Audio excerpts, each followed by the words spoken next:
Hoje é o quinto dia da nossa jornada de 21 dias de poder com ênfase na mordomia cristã. Nós estamos estudando ao longo desses 21 dias o livro A Verdadeira Riqueza. E nesse quinto dia nós estudamos o capítulo que tem como título A Ilusão. E que ilusão seria essa relacionada à nossa vida e às riquezas terrestres? É descrito nesse livro que nem todo o dinheiro do mundo que alguém possa acumular é capaz de cobrir o menor dos pecados. E aí está a ilusão. As pessoas que se apegam às riquezas terrestres ao ponto de acharem que podem conquistar a salvação, o perdão dos pecados, se afastando de Deus, da ajuda ao próximo, elas vivem numa ilusão.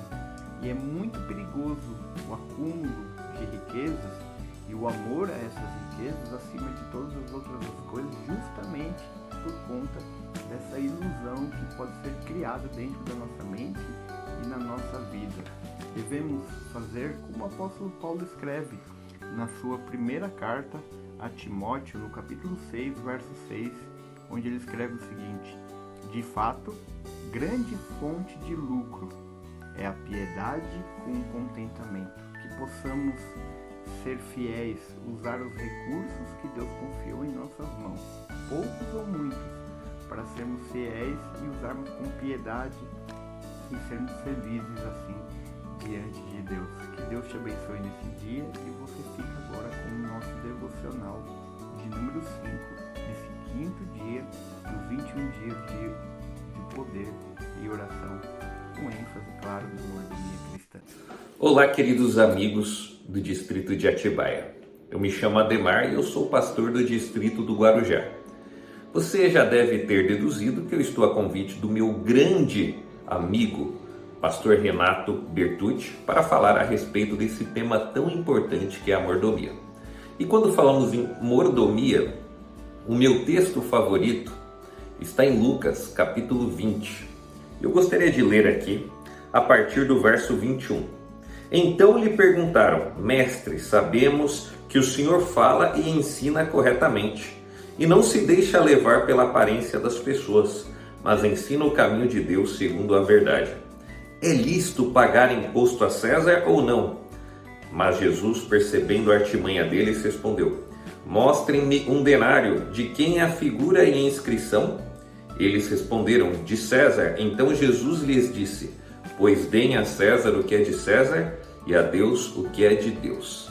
Esse texto é muito conhecido. Geralmente nós usamos essas palavras, principalmente o dai a César o que é de César, para nós pregarmos, abordarmos nossas obrigações como cidadãos, sermos fiéis nos impostos, em nossas obrigações, cumprirmos a lei dos homens desde que ela não interfira ou não nos impeça de cumprir a lei de Deus. Esse é o foco que nós damos a essa história.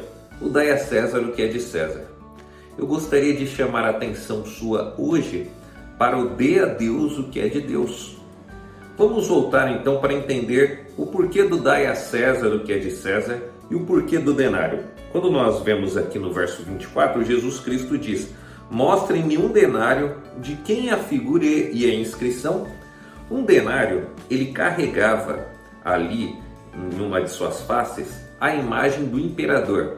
E em volta, assim, na mesma face, estava escrito: Tibério César, que era o imperador da época, filho do divino Augusto. O que aquela inscrição na moeda significava? Que aquele dinheiro, que aquela moeda, ela pertencia a César, pertencia ao Império Romano. Portanto, ele tinha o direito de exigir o imposto, porque a moeda era dele, o dinheiro era dele. Aquilo que as pessoas usavam para comprar e vender pertencia a César. Portanto, ele tinha o poder de legislar a respeito daquele assunto. E ele faz uma comparação. Ele fala: dai a César o que é de César. Por quê? Porque a moeda tem a imagem de César, portanto pertence a César. Depois ele diz: dê a Deus o que é de Deus. O que afinal de contas carrega a imagem de Deus? Por essas palavras você já deve ter deduzido a resposta. Vamos então encontrar na Bíblia, na Palavra de Deus. Eu convido você a me acompanhar aqui e nós vamos ler o livro de Gênesis, capítulo 1 e o versículo 26. Ele diz o seguinte: E Deus disse: façamos o ser humano à nossa imagem, conforme a nossa semelhança. Tem ele domínio sobre os peixes do mar, sobre as aves dos céus, sobre os animais domésticos, sobre toda a terra e sobre todos os animais que rastejam pela terra. O que o início desse versículo diz? Aqui nós vemos que Deus diz: façamos o ser humano à nossa imagem. E nesse momento eu te pergunto, o que carrega a imagem de Deus? Quando Jesus Cristo fala dê a Deus o que é de Deus, ele fala que algo carrega a imagem de Deus e deve ser dado a Deus. E o que é isso, afinal de contas? O ser humano. Eu estou incluído nisso, você também. Nós fomos feitos à imagem de Deus. Eu carrego a imagem de Deus, você também. Portanto, o meu convite é: dê a Deus o que é de Deus. Querido amigo de Atibaia, a verdadeira riqueza não tem a ver com o que nós temos, mas a quem pertencemos, quem nos tem. E usando esse símbolo da imagem, esse indicador da imagem como propriedade, nós deduzimos que nós pertencemos a Deus. Portanto, quando nós damos a Deus o que é de Deus, o que nós devemos dar? A nós mesmos. Então, o que inclui em dar a Deus o que é de Deus? Nós nos darmos por inteiro, por completo a Deus. Significa que os nossos pensamentos agora são de Deus. Os nossos sonhos são de Deus. Os nossos dons são de Deus. Os nossos bens são de Deus. Tudo, a administração do tempo, tudo isso pertence a Deus.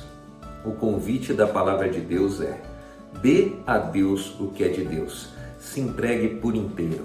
Que cada detalhe da sua vida esteja entregue a Deus. E aí sim, você vai cumprir o que as Escrituras disseram no texto que nós refletimos neste momento. Você vai dar a Deus o que é de Deus. Está você disposto a fazer isso? Tome essa decisão nesse momento.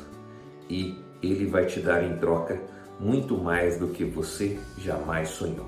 Que Deus abençoe você e que você entenda o que é a riqueza verdadeira. Repito, não tem a ver com o que nós temos, tem a ver com a quem nós pertencemos. E esse alguém é Deus.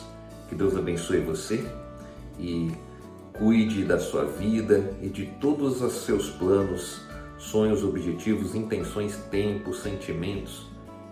Dê a Deus o que é de Deus. Um grande abraço e nós nos vemos por aí.